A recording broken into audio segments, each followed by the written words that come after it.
Sejam muito bem-vindos. Nós temos ministrado desde domingo passado sobre as cartas que o Espírito de Deus soprou ao coração do apóstolo João na ilha de Patmos, registrado em Apocalipse. E eu quero convidar você a abrir comigo em Apocalipse capítulo de número 2. Nós vamos ler o verso de número 8 a seguir. E deixa eu perguntar, quem estava aqui no domingo passado? Não vou fazer nenhuma pergunta da pregação não, mas quem estava aqui, só para eu poder saber, no domingo passado, quem estava? Olha aí, isso, que bênção. Em passado nós falamos sobre a igreja em Éfeso, e cada uma dessas palavras direcionadas à igreja, são palavras de alinhamento, bom, isso aí. Top. De palavras de alinhamento para a igreja. Quando falamos a igreja, falamos do coração de cada um de nós. E de avivamento. Então Deus nos alinha para nos avivar. Diga comigo, Deus me alinha para me avivar. Por quê? Porque Ele não coloca vinho novo em odres velhos. Então o Senhor me alinha para avivar. Então quando eu estou sendo lapidado por Deus, às vezes moído por Deus, quebrado por Deus, é por um propósito muito maior. É porque Ele quer fazer de mim ser transbordado por Ele, entende? Então quando Deus está me moldando, me amassando, é porque Ele está preparando para me fazer transbordar nele. Então Ele me alinha para poder me avivar. E essas cartas que o Senhor escreveu às 7 igrejas na região da Ásia Menor, Ele fala sobre justamente como Deus viu cada uma dessas igrejas e nos ensina justamente a alinhar o nosso coração àquilo que Deus agrada e alinhar o nosso coração àquilo que não agrada a Deus, para que a gente possa acertar a nossa vida. Então vamos lá, Apocalipse capítulo 2, hoje é a carta à igreja em Esmirna. Capítulo de número 2, verso de número 8, diz assim a palavra do Senhor: ao anjo da igreja em Esmirna, escreve: estas coisas diz o quê? O primeiro e o último, mais forte, que esteve morto e tornou a viver. Conheça a tua tribulação, a tua pobreza, mas tu és rico, e a blasfêmia dos que a si mesmos se declaram judeus e não são, sendo antes, melhor dizendo, sinagoga de Satanás. Não temas as coisas que tens de sofrer. Eis que o diabo está para lançar em prisão alguns dentre vós, para ser dispostos à prova, e tereis tribulações de 10 dias. Vamos ler juntos essa linda frase, vamos ler? Ser fiel até a morte, e lhe darei a coroa da vida. Só as irmãs, 1, 2, 3 e... ser fiel até a morte, e lhe darei a coroa da vida. Agora os homens, vamos lá? Ser fiel até a morte, e lhe darei a coroa da vida. Todos juntos? Ser fiel até a morte, e lhe darei a coroa da vida. E por fim o verso 11 diz: quem tem ouvidos, ouça o que o Espírito diz à igreja, ou às igrejas. O vencedor de nenhum modo sofrerá dano da segunda morte. Marque esse texto aí agora, feche os seus olhos. Pai, nós necessitamos e amamos ouvir a tua voz, porque a voz do Senhor revela a tua vontade, e a tua vontade, ela é boa, ela é perfeita e agradável. É melhor do que qualquer, ó Deus, ideia, ó Deus, extraordinária que possa passar na nossa mente. Se não estiver alinhado com a vontade do Senhor, ó Deus, ela vai ser dada ao fracasso. Porque é somente em Ti, nos Teus planos, ó Deus, é somente na Tua vontade que nós vivemos uma vida com propósito. Então nessa noite nos faça ouvir o que o Espírito está dizendo a nós, porque essa carta não é apenas uma voz do Senhor, ó Deus, a igreja do Oriente no passado, mas a Tua palavra, ela é viva, ela é eficaz, ela é mais atual, ó Deus, do que a última notícia que saiu há poucos segundos numa rede social. Tua palavra é verdade que liberta. Então nós queremos assim, ó Deus, ouvir a voz do Senhor, que venha ecoar não só nos nossos ouvidos, mas sobretudo na nossa alma, no nosso coração. Assim oramos em nome de Jesus, amém. Glória a Deus. Queridos,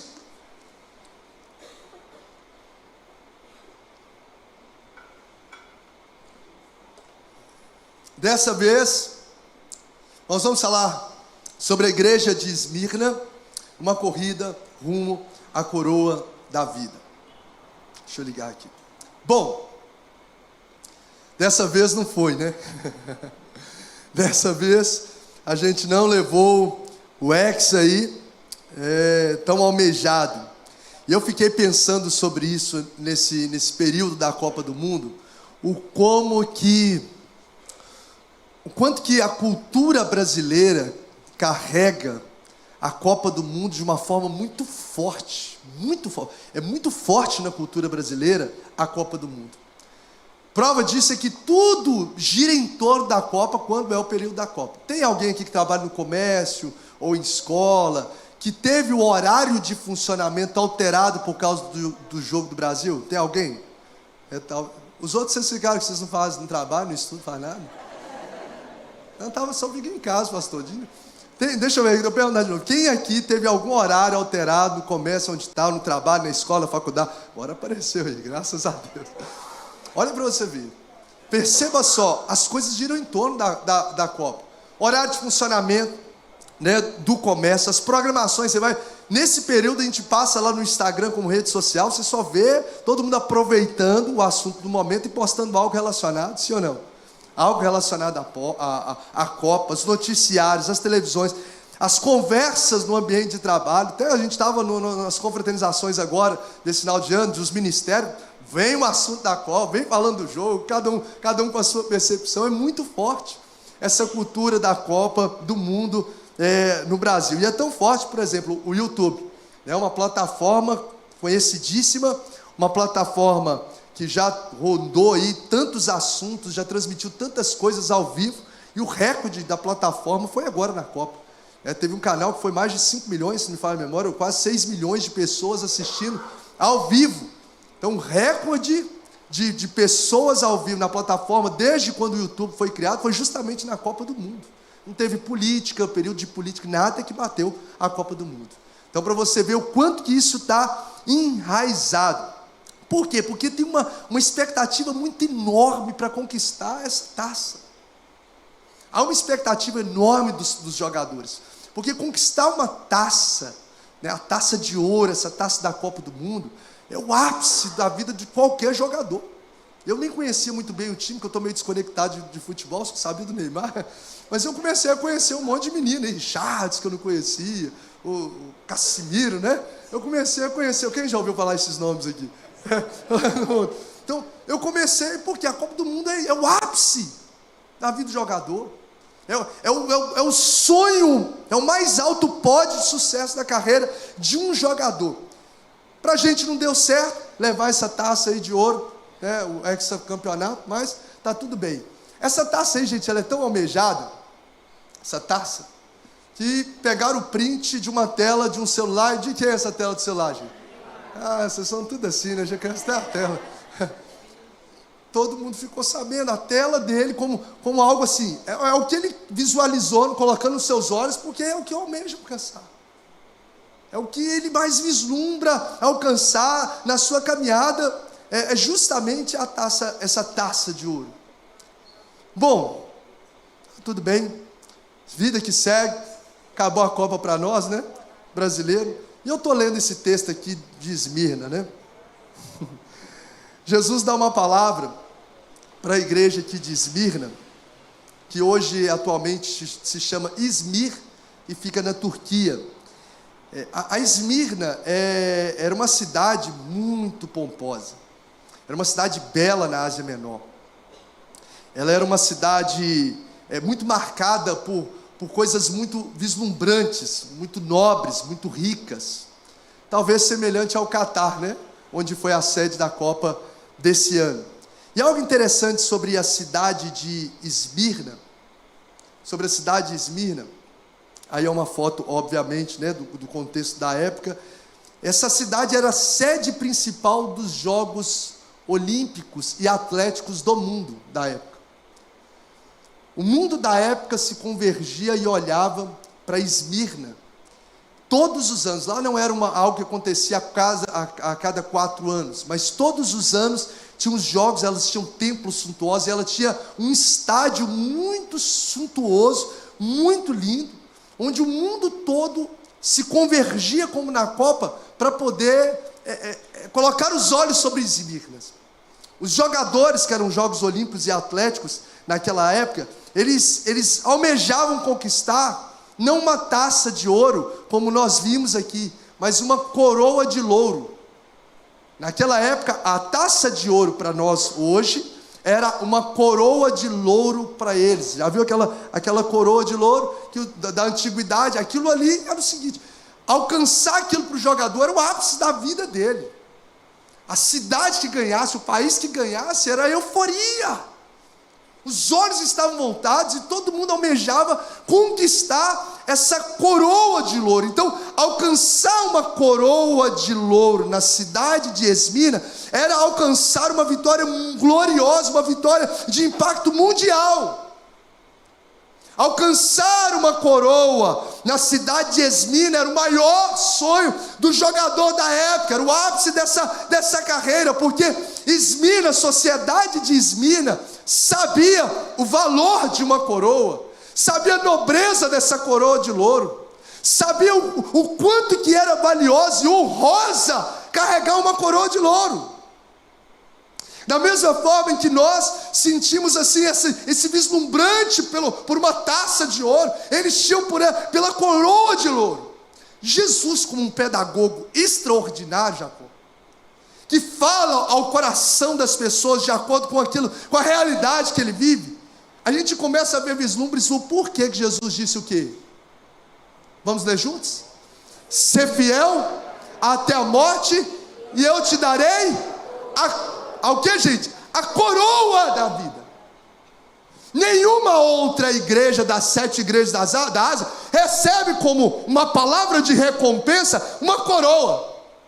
Por quê? Porque Jesus fala dentro do contexto de Esmirna aos crentes daquela época. Os crentes que sabiam que ali o maior alvo da cidade, do maior alvo da sociedade das pessoas, eram conquistar uma coroa de louro. Quando Deus, através do Espírito, fala que se o cristão perseverar, se o cristão realmente dedicar a sua vida, se o cristão ser fiel até o nível de morte, ser fiel na sua batalha, ser fiel nas suas renúncias, ser fiel na sua dedicação, ele vai alcançar essa coroa.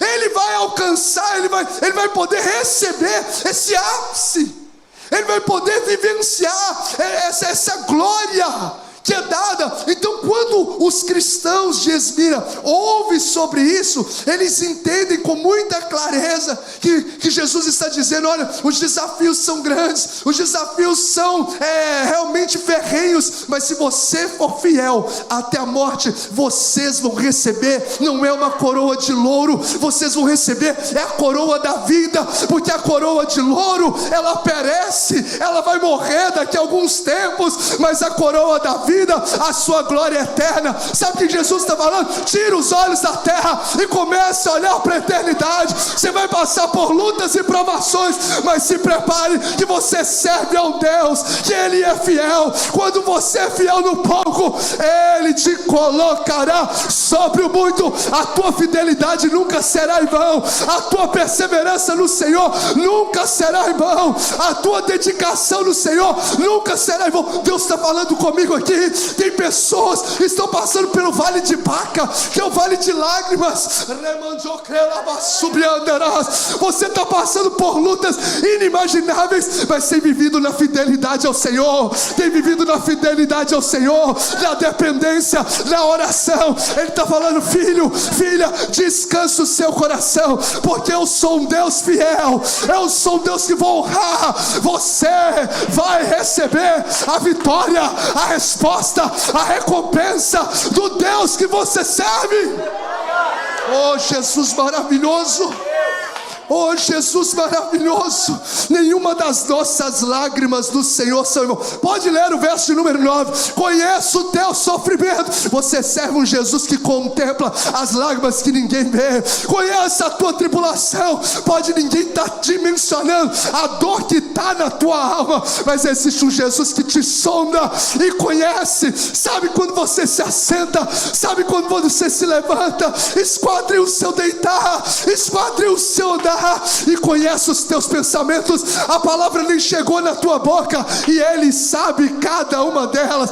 E esse Jesus é fiel, é poderoso, é o Deus que honra as nossas lágrimas. A nossa fidelidade a Ele nunca será em vão. Diga para a pessoa que está do seu lado: a sua fidelidade ao Senhor nunca será em vão. A sua fidelidade ao Senhor nunca será em vão. Oh Jesus, nunca, irmãos. Sabe, vai ter gente criticando, vai ter gente debochando. Você não serve a Deus, por que está acontecendo isso na sua vida? Você não teme ao Senhor, por que você está passando por essa luta? Mas existe um Deus que vê, e o Deus que vê é o Deus que se compadece, e o Deus que vê e se compadece é o Deus que age, porque Ele move o coração com compaixão, mas Ele estende as mãos. Ele vê um cego e o texto diz, Ele se compadece daquele cego na entrada de Jericó, mas Ele não só se compadece e fica contemplando, mas Ele toca e opera um milagre. Sabe por quê? Porque Ele não é só onisciente, mas Ele é Deus onipresente e onipotente. O Jesus que você serve, Ele não só sabe todas as coisas, mas Ele age na história. Ele se move em favor daqueles que nele creem, meu irmão. Ele se move.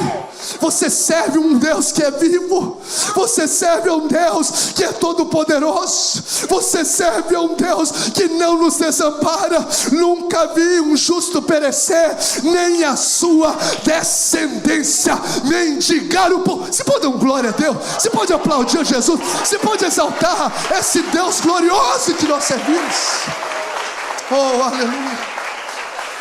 Irmão, ser fiel e eu lhe darei.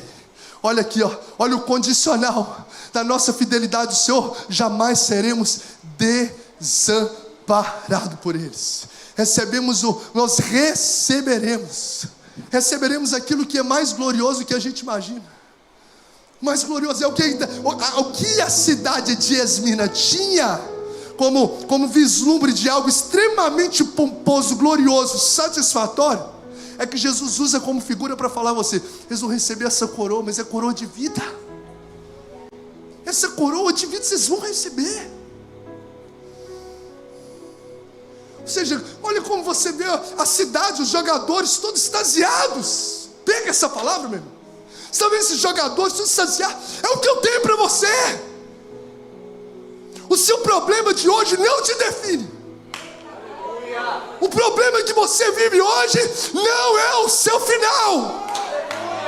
Eu quero declarar em nome de Jesus. Tem gente que está achando que Deus colocou um ponto final na sua vida. O Senhor está dizendo: eu estou colocando uma vírgula, porque a sua história não parou. Existe um Deus que continua escrevendo a sua história, e Ele não tem planos de paz, Ele não tem planos de mal, Ele tem planos de paz. Planos de paz. Erga a tua cabeça. Porque a igreja de Esmina era uma igreja que passava por lutas terríveis. Terríveis. Eu fiquei vendo como alcançar a coroa da vida. E eu vejo que o versículo de número 8 que começa, antes de Jesus falar que conhece as provas, antes de Jesus jogar a luz sobre as provas, tribulações, blasfêmias e prisões que eles estavam enfrentando, iriam enfrentar, Jesus joga um foco sobre quem Ele é. Eu sou o primeiro e o último. Eu sou aquele que morreu, mas eu tornei a viver. Sabe por quê, irmãos? Porque muito maior do que os nossos problemas é o Deus que nós servimos. Muito maior do que as lutas que nós enfrentamos é o caráter e a grandiosidade do Jesus que nós servimos. Você vai ver que antes de Jesus conversar com essa igreja sobre problema, Ele fala: igreja, veja quem eu sou. Eu sou, está aí o verso de número 8. Eu sou o primeiro e eu sou o último. Sabe o que Jesus está falando? Se a gente quer alcançar a coroa da vida, se a gente quer ser fiel até a morte nessa vida, nós precisamos lembrar da supremacia daquele que nos convocou, a grandeza daquele que nos convocou. Relembrar, a gente precisa relembrar todos os dias, para a gente mesmo, quem é o Deus que nós servimos. Porque senão os problemas se tornam gigantes, e o nosso Deus dentro do nosso coração parece que se torna pequeno.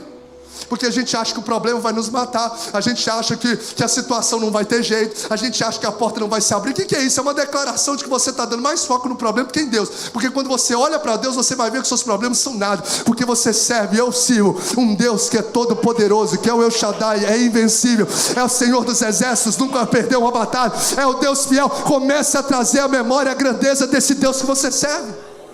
Eu sempre digo isso de uma experiência particular que eu aplico nos meus devocionais. Eu sempre começo 99% das minhas orações adorando a Deus por aquilo que Ele é. Eu trago à minha mente os atributos de Deus. Hoje eu quero, Senhor, eu quero te adorar porque Tu és Deus Todo-Poderoso. E aí eu começo dentro desse atributo, dessa característica do caráter de Deus, eu começo a adorar Ele porque Ele é todo poderoso. Antes de falar dos problemas, das petições, dos desafios, qualquer coisa, Senhor, obrigado porque o Senhor é todo poderoso. O Senhor fez Estéreo ter filho.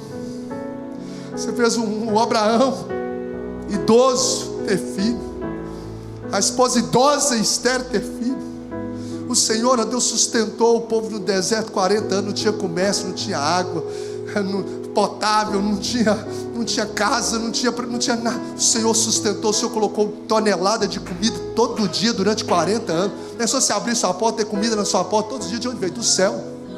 A roupa não envelhecia, a nuvem refrescava o povo, nuvem de fogo é milagre todos os dias. E nosso Deus é todo poderoso.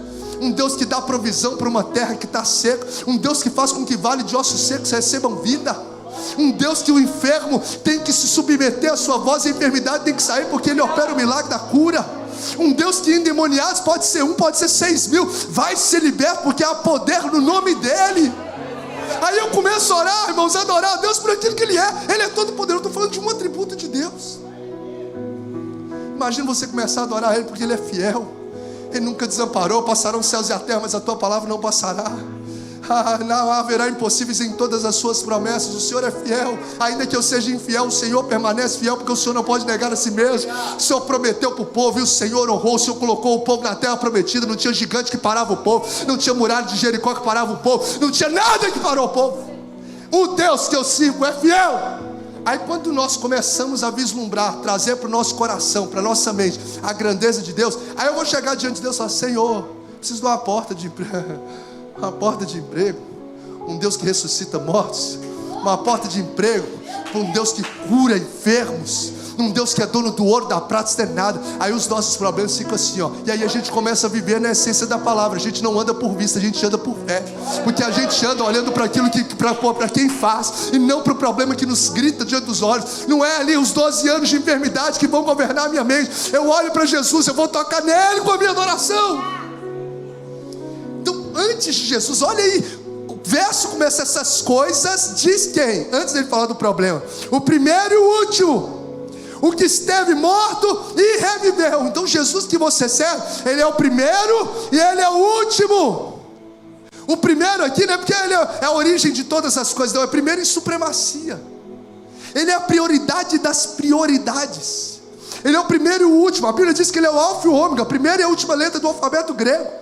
Ou seja, nele está a completude de tudo que a gente precisa. Seja do A ao Z, Jesus é essencial na nossa vida. Jesus tem a completude, Jesus está no controle da história. Ele é o primeiro e o último. Por que você está atribulado no seu coração? Se você serve a esse Jesus, descansa a sua alma. Ele está no controle. Inclusive a Bíblia diz que Ele tem escrito todos os seus dias. A Bíblia escreve que todas as coisas cooperam para o bem. Essa luta não vem para te matar, ela vem para te fortalecer, ela vem para ser um trampolim na sua vida, para te aproximar, Davi. Esse gigante é um trampolim para te aproximar mais ainda das promessas de Deus. Sabe o que Deus está dizendo para vidas aqui? Diante de lutas e aflições, diante da fidelidade que você tem vivido, o Senhor está apenas acelerando o processo da sua vida. O Senhor está acelerando o processo. O Davizinho que está lá cuidando das ovelhas, tem uma promessa de que vai reinar, tem um óleo sobre a cabeça dele, mas ali nas ovelhas, do pouco a pouco, nada acontece. Aí vem um problemão, vem um gigante, gigante, vem um Golias, vem vencido, 40 dias afrontando o povo, ninguém se posiciona. Deus levanta guerreiro que fala assim: eu não vou contra ti com espada, eu vou contra ti no nome do Senhor dos Exércitos. E a partir dali começou um novo projeto, um novo nível, uma nova realidade na vida de Davi, que o aproximou como o rei mais ovacionado de Israel. O que isso tem a ver com você?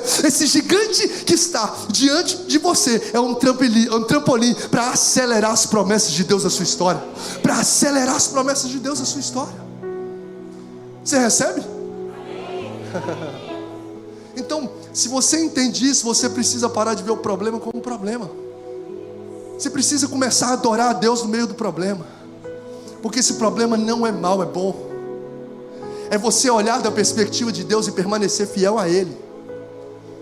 Porque Deus vai aprimorar situações no seu coração a partir dos problemas. Porque Ele está dizendo: eu sou o primeiro e o último, eu estou no controle de tudo, do início ao fim da sua história. Do início ao fim. E Ele não só é o primeiro e o último, mas Ele é o que morreu e ressuscitou. Interessante, como que é lindo, como que Jesus é uma pedagogia extraordinária, né? Ele vai chamar Pedro, ele fala assim: Pedro, você não vai ser mais pescador de peixe, vai ser pescador de homens. Ele usa a linguagem de pescaria para um cara que é pescador, para falar de coisas eternas. Ele fala de semeador, o semeador saiu para semear porque era uma comunidade de cultura agrícola. E aí ele chega para Esmirna, ele poderia ter falado sobre tantos outros atributos, mas ele decide dizer que ele é aquele que morreu e reviveu. Por quê? A cidade de Esmirna era uma cidade que 1000 anos antes de Cristo era uma cidade construída, mas ela sofreu uma invasão no ano 600 e ela ficou totalmente destruída. Ela foi o pó, morreu a cidade. Só que aí veio um dos homens lá e levantou essa cidade de novo e se tornou uma das cidades mais pomposas da história da época, do mundo da época da Ásia Menor. Ou seja, uma cidade que morreu e reviveu. Jesus vai se revelar e fala o quê? Eu sou o primeiro e o último, eu sou aquele que estive morto, mas tornei a viver. Esmirna sabia o que era sair do pó. Esmirna sabia o que era na sua história, mas naquela época a cultura era inculcada na mente das pessoas. Sabia o que era não ter uma casa num local e ali se tornar um local que sediasse os maiores jogos do mundo da época. É assim que Jesus faz. Ele é que esteve morto e reviveu. Ei, eu estou no pó, e daí? Eu sou um vale de ossos secos. Se está debaixo da vontade de Deus, vale de ossos secos recebe vida e se torna exército numeroso. Pode estar morto, você pode estar aqui o caco, você pode estar o pó, inclusive você pode estar aqui nessa noite sem força nenhuma. Que ele diz assim: Deus dizendo, faço forte o cansado e multiplico a força.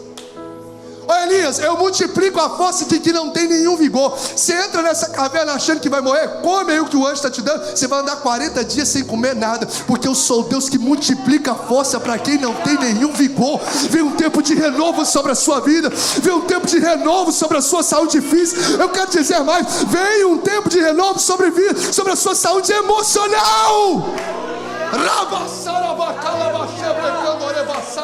Essa ansiedade, essa depressão não vai te matar.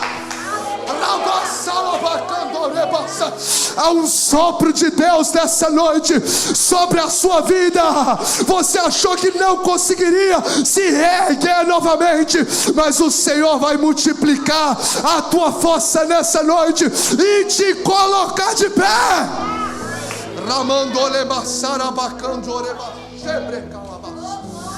Deus conhece o seu coração. As pessoas do lado de fora não veem os cacos que estão dentro da sua alma, mas Jesus está vendo e está dizendo: eu estive morto e tornei a viver. Ou seja, eu faço isso. Eu pego aquilo que está morto e trago vida novamente. Eu quero declarar um tempo de vida, um tempo de vida sobre a sua casa. Eu quero declarar um tempo de reviver. Um tempo de reviver sobre o seu ministério, sobre ministérios que estão aqui nessa noite, mortos, sepultados, esquecidos da sua alma e na sua memória. Mas o Senhor está dizendo: eu sou o Deus que estive morto e tornei a viver. Eu vou trazer vida novamente aquilo que o diabo tentou enterrar na sua história.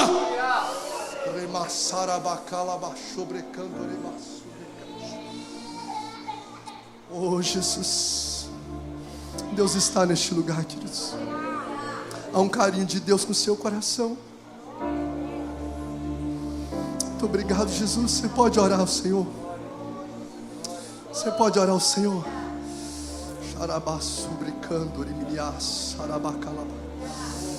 Espírito Santo de Deus está neste lugar. Jesus está dizendo para você: tire o seu foco do problema e comece a olhar na grandeza desse Deus. Começa a se envolver na grandeza desse Deus. Começa a mergulhar na grandeza desse Deus. Começa a mergulhar na intimidade desse Deus. É disso que você precisa. O renovo que você precisa para vencer as lutas da vida está na intimidade com Ele, em conhecê-lo. Eu quero declarar que o Senhor vai levar pessoas a um nível de conhecimento a Ele que você ainda não teve. Ele vai se revelar a você. Olha, a intimidade do Senhor é para aqueles que o temem, aos quais Ele revelará os seus segredos. Segredos. Para a gente poder, aleluia, receber essa coroa da vida, a gente precisa entender, vislumbrar, relembrar a grandeza, a excelência, a supremacia daquele que nos chamou.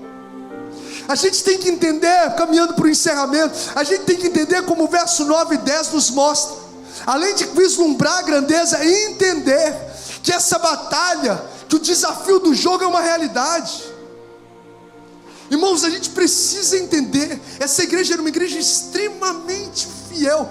Nessa igreja não há, como na igreja de Éfeso, pontuações sobre coisas que estavam desalinhadas. Essa é uma igreja que Jesus fala de ponta a ponta, sem falar nada que há desalinhado no coração dela. Oh Jesus, que assim seja nós. Que assim seja o nosso coração, alinhado com os céus. Só que mesmo ela sendo alinhada com os céus, isso não a isentou de provações. O verso 9, conheça as suas tribulações. E o tribular aqui no original grego é justamente assim, é como um rolo compressor.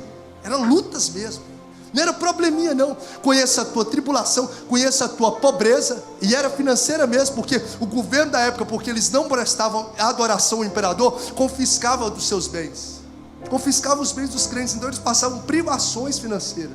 E essa pobreza é uma pobreza extrema. Mas Jesus fala: vocês são pobres financeiramente, né? Mas vocês são ricos. Está escrito no texto aí. Conheço a tua tribulação, a tua pobreza, mas tu és rico. Porque os homens valorizam por aquilo que a gente tem, mas Jesus nos valoriza por aquilo que a gente é nele.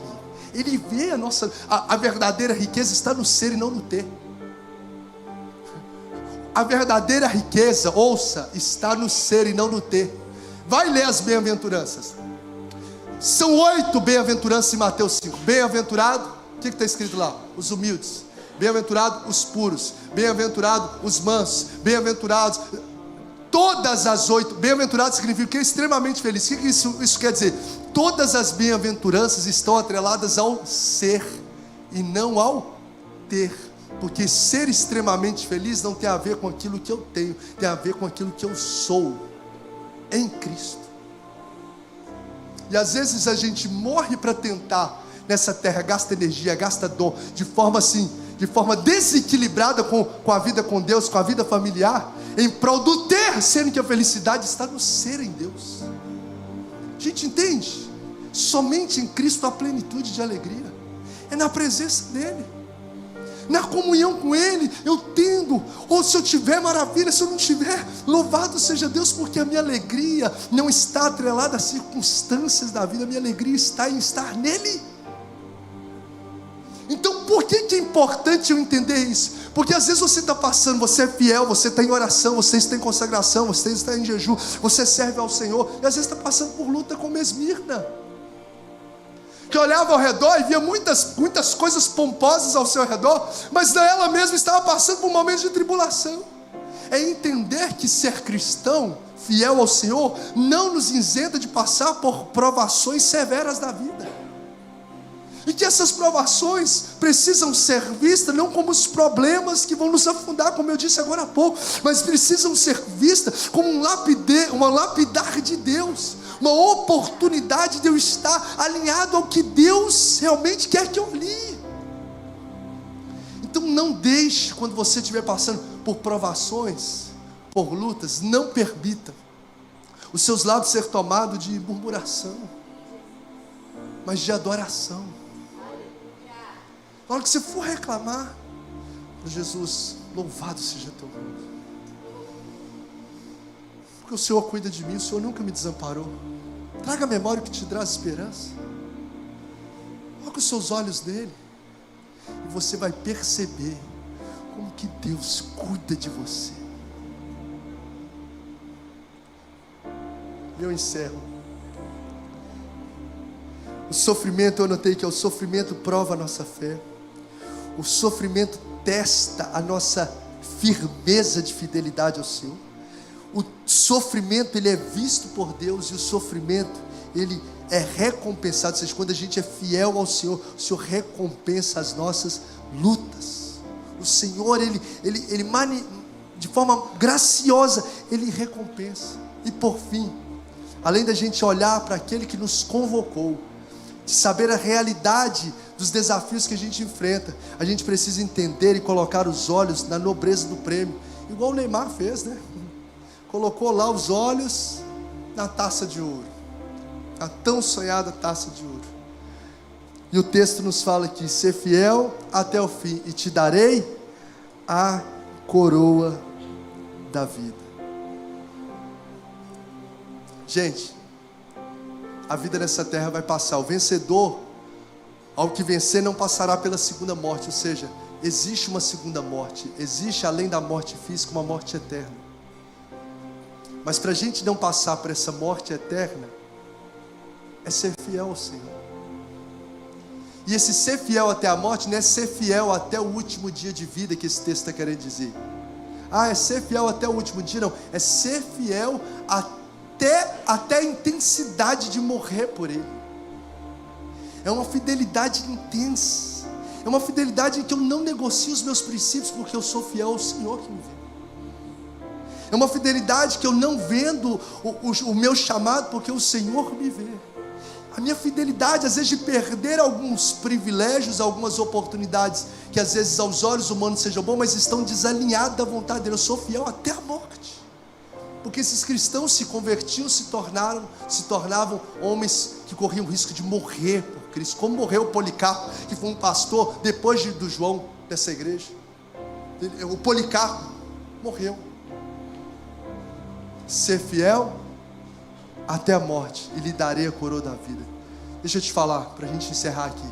Comece a colocar os seus olhos. Se você e eu queremos alcançar essa coroa da vida, que a nossa vida nessa terra é uma fumaça, é um sopro, passa rápido.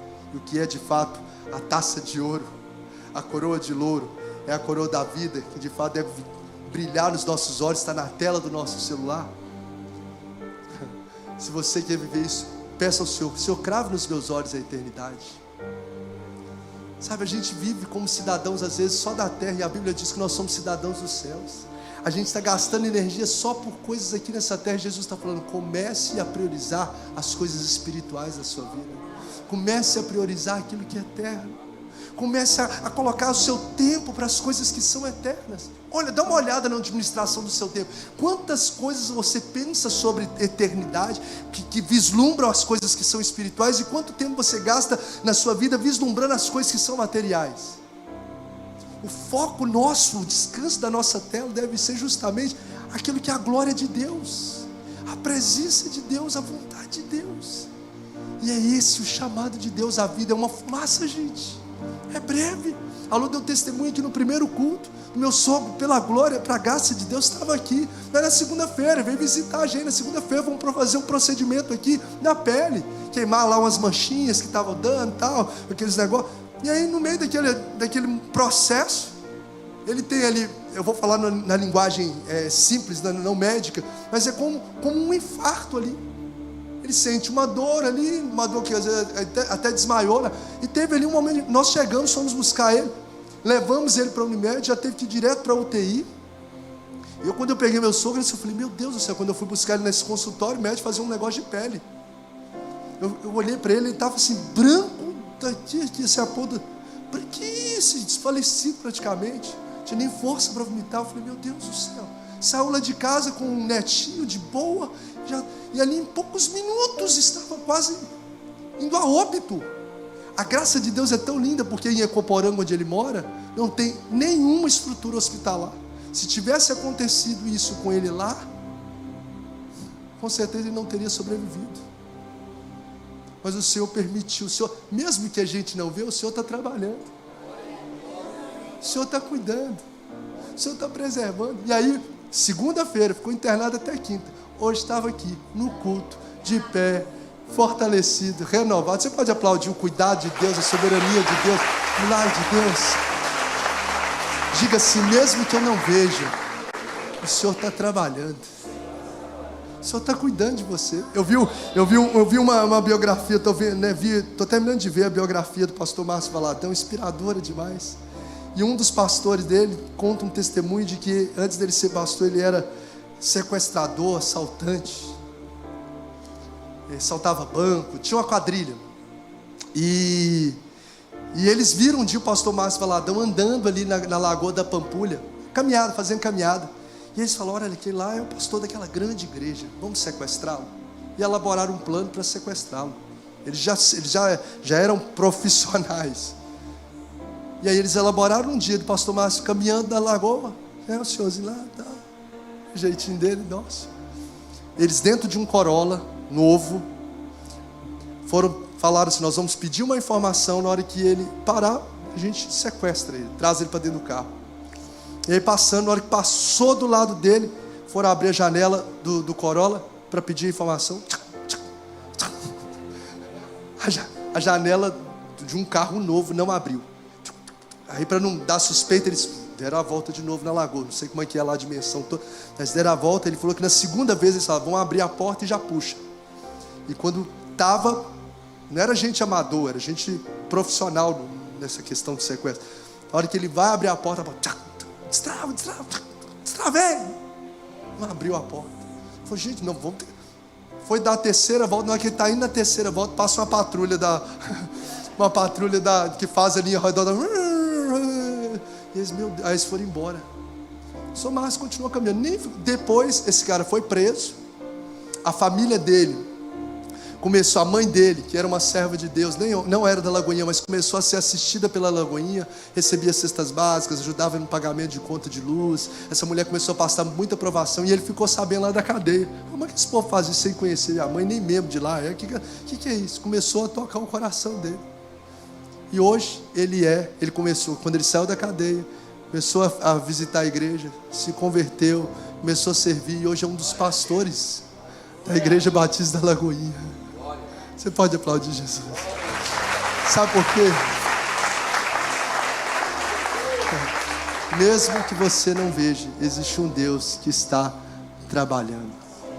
Vale a pena ser fiel ao Senhor. Vale a pena. Na verdade, é a única esperança nossa. É o Senhor. A nossa vida nessa terra passa rápido. A única esperança de satisfação, de vida abundante na terra e de certeza de vida eterna nos céus se chama Jesus. Se coloca de pé. Como está a sua vida com esse Jesus? Como está o seu coração com Jesus? Eu quero convidar você a fechar os olhos, tá? E louva o Senhor com um cântico. Quero convidar você a fechar os olhos.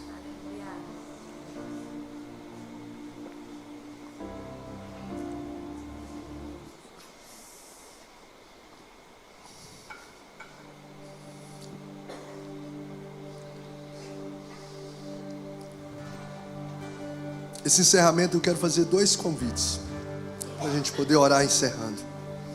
O primeiro deles, se talvez você entrou aqui nessa noite e você ainda não entregou a sua vida a Jesus, e eu vou te ajudar a identificar isso. Você não tem certeza da sua salvação. Você não tem certeza, se Jesus voltar hoje, você vai alcançar essa coroa da vida. Você olha para a sua vida e fala: não, se Jesus voltar hoje, eu não receberei, eu não estou sendo fiel a Ele, com o meu coração, com os meus olhos, com a minha vida. Não estou falando de ser perfeito, estou falando de ter uma vida conduzida por Deus. Como que eu vou te ajudar? Imagine se Jesus voltasse hoje. Você tem convicção no seu coração que você subiria com Ele nos ares e herdaria essa coroa da vida?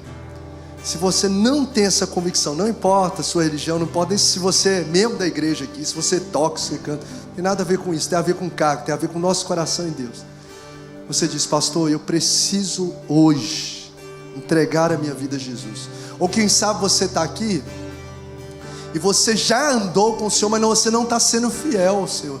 Você está frio, você está longe, você está distante, você está talvez como um filho pródigo. Deus está falando comigo aqui. Tem pessoas que estão como um filho pródigo, não lá na lama, nesse nível de lama, mas que já se afastou, tem se afastado da casa do Pai. Você está se afastando cada vez mais, ó. O filho pródigo não caiu, não saiu da casa do Pai, caiu lá no porco. Ele foi saindo e foi só distanciando da casa do Pai, gradativamente. Deus está ministrando no meu coração que tem pessoas que estão nesse processo, em que você há pouco tempo estava lá, firmado na casa do Pai, mas você já está com passos distantes e opostos à casa do Pai. E hoje Jesus está falando: filho, é tempo de voltar, é ser fiel até a morte, porque eu tenho coroa de vida para te dar. Eu tenho coroa de vida para te dar. Então quero convidar você a fechar os seus olhos agora. Esse é o primeiro convite. A Thay vai cantar ao Senhor, por gentileza, Thay. Você vai cantar. E se você entende que Deus está falando com você e quer voltar para Jesus, você quer voltar para Jesus, ou voltar para os caminhos do Senhor, ou entregar a sua vida a Ele, ao som dessa canção, deixa o seu lugar e vem aqui à frente. Vem aqui no altar. Vem aqui no altar. É um privilégio vir no altar. Ah, meu Deus, eu vou no altar. Isso é privilégio. Os crentes de Esmina, eles eram mortos, eles sofriam prisões por declarar Jesus. Vir no altar, receber uma oração, isso é um presente. Quem me confessa diante dos homens, eu vou confessar ele diante do meu Pai que está nos céus. Então eu quero convidar você a sair, e sair rapidamente, por um despertar do Espírito Santo. Deus está falando ao seu coração: venha como tu estás. Como vai acontecer? Isso é dele. Venha como tu estás. Ouça a voz do Espírito Santo sobre o seu coração. Então venha. Esse é o primeiro convite que eu quero fazer. E você pode vir. Você que deseja entregar a sua vida a Jesus, e você que deseja voltar para os caminhos do Senhor, deixe o seu lugar e venha ao som dessa canção, em nome de Jesus. A igreja vai louvando ao Senhor. A igreja de olhos fechados vai cantar a Jesus. Você pode estar na galeria, você pode estar sentado lá atrás. É tempo de reconciliação, é tempo de renovo de aliança, é tempo de voltar para o lugar onde você nunca deveria talvez ter saído. É tempo de voltar para o braço daquele que te chamou, que te escolheu. Oh Jesus, aleluia. Sobre as feridas, oh Jesus, oh Jesus, vem restaurar e curar sobre o vale. Vai soprando, Jesus, vai soprando. É a tua voz, é o teu Espírito Santo quem faz. Oh Deus, a palavra é lançada, a oportunidade é dada. É o teu Espírito Santo quem produz. Então vai quebrando as cadeias, vai quebrando os grilhões. E ó Deus, vai, ó Deus, atraindo com os teus braços de amor. Ó Deus, aleluia, ó Deus, aquelas pessoas, ó Deus, que o Senhor, ó Deus, está nessa noite, ó Deus, chamando para mais perto, chamando para essa entrega. No nome de Jesus, no nome de Jesus, sopra Espírito, sopra Espírito. Aleluia. Você pode louvar o Senhor. Aleluia. Oh Jesus, exaltado seja teu nome. Não fique esperando alguém vir para você vir. Não deixe os dados inflamados do inimigo te bloquear de viver algo novo. Não espere o ano de 2023 iniciar. Nós não sabemos do amanhã. O tempo é hoje, a hora é hoje, a oportunidade é hoje. O chamado de Deus é agora. Ah Jesus, o Senhor, ó Deus, é o Deus, oh Deus gracioso. Muito obrigado. Espírito Santo de Deus, sopra sobre este lugar, Espírito de Deus, com o teu poder. Cante com a força dos seus pulmões, para que Jesus venha soprar com poder, com graça neste lugar, em nome de Jesus. Aleluia. Sobre o vale, Jesus, sobre o vale de ossos secos. Aleluia.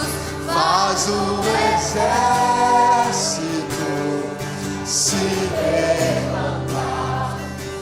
sobre as feridas. Aleluia, Jesus. Oh, glória a Deus. Vem, Jesus. Aleluia. Oh, glória.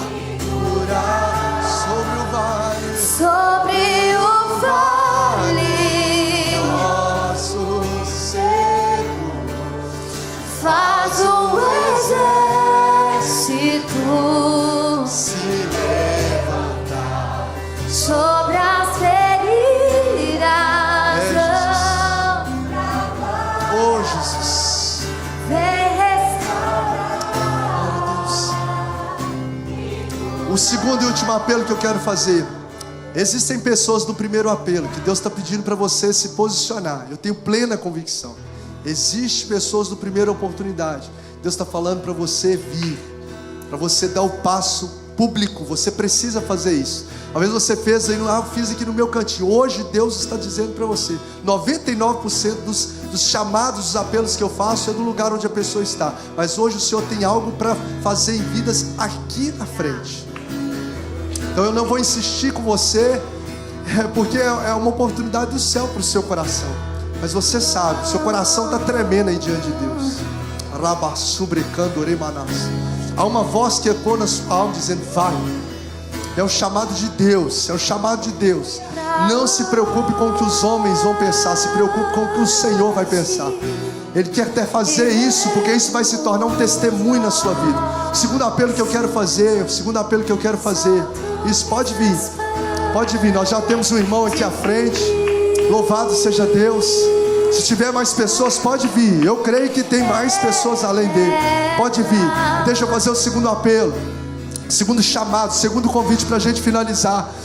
Tem pessoas que estão passando por um momento de luta, na caminhada com Deus, como a igreja de Esmirna, lutas ferrenhas, precisa de um renovo do Senhor. Sai do seu lugar rapidamente, vem aqui, em nome de Jesus, vem aqui à frente, vem à frente, em nome de Jesus. Nós vamos fazer essa oração agora e vamos orar. Por quê? Porque Jesus vai trazer um endireitar sobre vidas, e Jesus vai trazer um renovo sobre corações. Os que vieram à frente nessa primeira oportunidade, o Senhor já está recebendo. Isso vai ser testemunho que naquele dia você veio e começou um novo ciclo na sua vida. E as pessoas que vão vir aqui agora, nesse segundo momento, há um renovo de Deus sobre a sua vida. Há um renovo de Deus.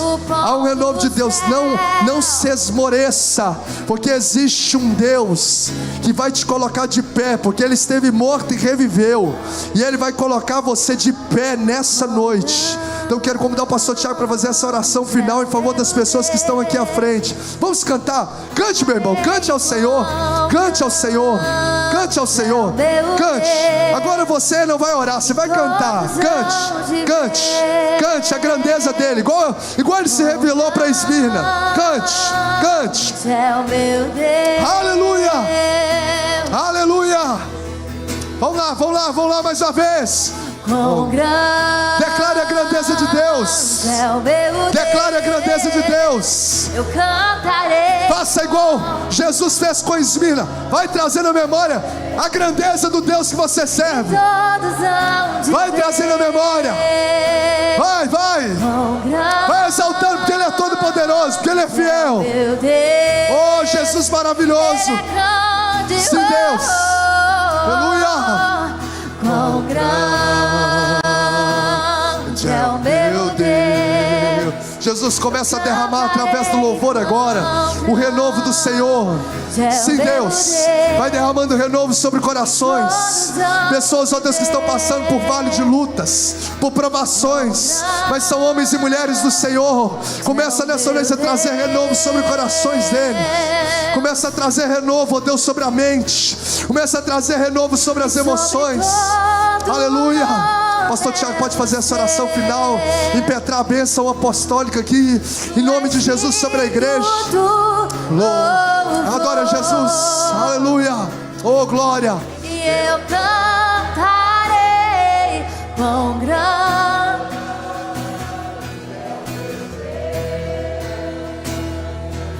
é sobre todo nome, sobre todo nome.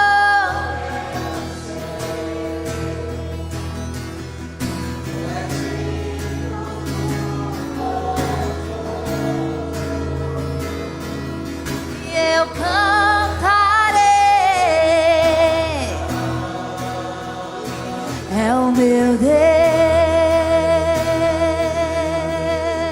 Espírito Santo, fecha os seus olhos. Fecha os seus olhos. Diga: Senhor, renova-me, renova-me. Renova-me, Espírito de Deus. Peça renovo a Deus essa noite. Peça renovo ao seu coração, à sua vida, à sua mente. Comece a orar agora, comece a orar agora. Peça ao Senhor sensibilidade ao seu espírito. Comece a orar agora, peça ao Senhor. Ele está aqui. Ele é o Deus que nos atende. Ele é o Deus que traz refrigério, paz sobre nós. Feche os seus olhos agora. Espírito Santo de Deus, Espírito Santo, nós estamos diante da autoridade máxima aqui nessa noite. Nós estamos diante da autoridade daquele que fez os céus e a terra. Nós estamos diante daquele que nos ama. Nós estamos diante daquele que doou, que deu, entregou o seu Filho em nosso lugar. Senhor, nós oramos por cada vida que está aqui essa noite.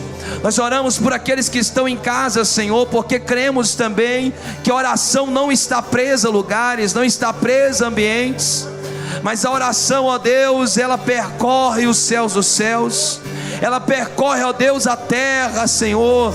Ó Deus, o Senhor se move, o Senhor é aquele que renova as nossas forças, o Senhor é aquele que levanta do monturo necessitado, o Senhor é aquele que diz que nós até podemos cair, mas o Senhor é aquele que nos levanta e nos coloca de pé.